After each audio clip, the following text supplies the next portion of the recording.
So apart from everything you mentioned in your opening remarks, you forgot to mention that you've de-escalated 7 wars since you started.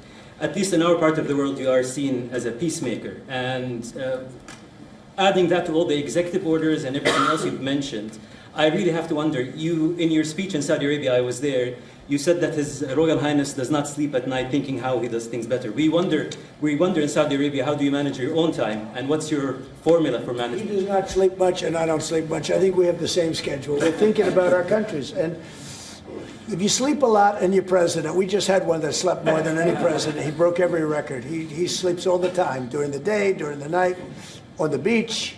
The only guy could fall asleep on the beach with the press watching. No, he's not a sleeper. I'm not a sleeper. We don't. We talk at night.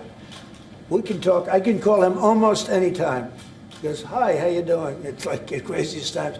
But now, when you love your job, when you love your country, and when you're in a position like we are, future king, highly respected, crown prince, and in my case, president,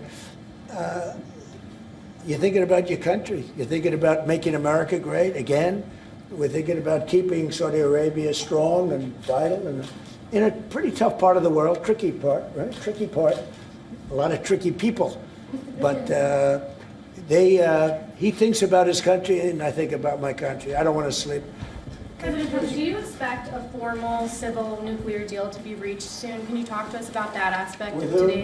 with Saudi Arabia? I can see that happening. Yeah. Do you think that an agreement will happen today? It's not urgent. You know, it's always when you have civil nuclear, but you have more oil than almost anybody else. We actually have more oil and gas than they do, but I refuse to say that. And we have more than we have more than anybody. Can you imagine? And on the F-35s, are those sales? Israel had reportedly wanted those sales to be conditioned on Saudi Arabia moving to normalized relations. Israel will be happy. Israel is going to be happy. Condition of the F-35? Israel's aware, and they're going to be very happy. Okay? Yeah, please. Hello. Hi, hello. My name is Amal Hazani from Sharq al-Awsat newspaper, from Riyadh, of course. I have a question for the Crown Prince and for you, Mr. President. Crown Prince of Saudi Arabia, how much you expected from developing the cooperation with the United States in the field of new energy, AI, supply chain? How much you expected from that? No limit. We just continue pushing forward.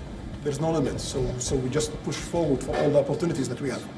You have to understand, this is really a great ally. Yeah. Just the fact that they're now doing, I came in here at 6, I did not know that. I was pushing for the 1 trillion, but he didn't tell me that. Now he told me. This is a great ally of ours. You know, when you invest $1 trillion, that's national security for us too, because it creates jobs, it creates a lot of things. And I would say, Scott, right, when you hear one country is putting $1 trillion into the United States, that creates national security. And, you know, I think that they don't have to say that, but I think a big part of that is also the fact that tariffs are in play. But even beyond tariffs, that's a real ally that will do that. Creates a lot of power for the United States. We are also in Saudi Arabia very happy because this much of Saudi money is functioned here, and of course it's come back for us for benefits. So it's complementary interest. So this is the I think what's different the friends and ally do. Well, look, I love the country of Saudi Arabia. I know the people very well. The level of treatment that we go when we go to Saudi Arabia is something that is incredible. And the people like us, and I think they really like America, especially when I'm president. I mean, I don't think they liked America so much maybe for 4 years recently. I think Obama treated Saudi Arabia very, very badly, as you know. And I think Biden didn't have any idea where the hell he was.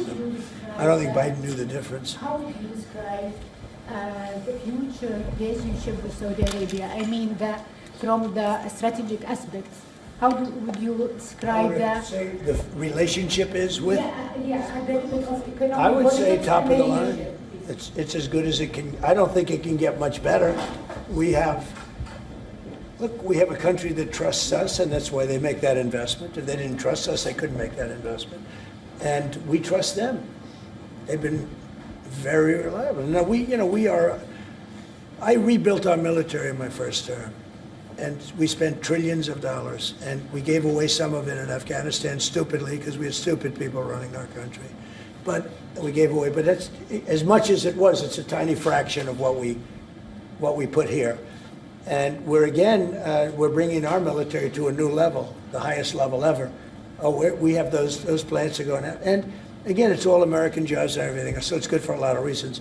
But as far as Saudi is concerned, no, I don't think our relationship could be better. I don't think they had a great relationship under Biden, and I don't think they had a great relationship under Obama.